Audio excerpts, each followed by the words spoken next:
So ngayon mga boss, tuturuan ko kayo kung paano magpalit ng battery ng remote mga bossing.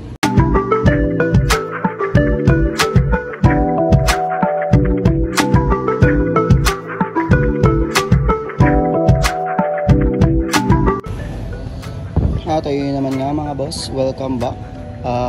Ang tagal natin hindi nakapag content mga bossing. So ngayon may gagawin tayo kasi mga bossing, yung battery ng remote natin is low-bat na, pero indication na low-bat na yung battery ng remote natin mga boss is pag binuksan nyo siya, ayan, makikita nyo siya mga boss na nagbi-blink, ayan, which is indicator to ng palobat na yung battery nyo, kailangan nyo na siyang agapan. Ayan. So ngayon mga boss, tuturuan ko kayo kung paano magpalit ng battery ng remote mga bossing. Ito. Ang gagamitin nating battery is ito, Energizer mga boss. Yan, Energizer to mga bossing. And then yung code para sa remote ng mga motor natin mga boss is CR, ayan, CR2032. Ayan mga boss.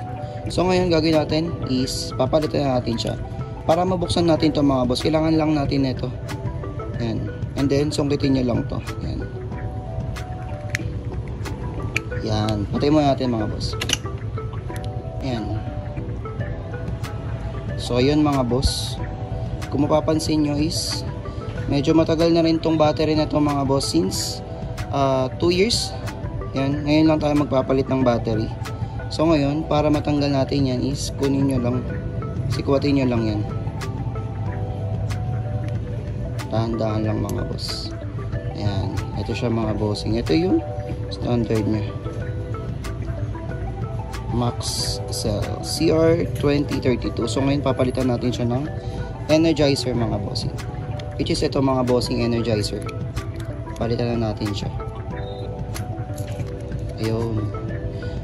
Kung paano nyo tinanggal yung battery mga bossing, ganun nyo rin siya ibabalik yung sa bago. So kailangan nandito nakatapat yan.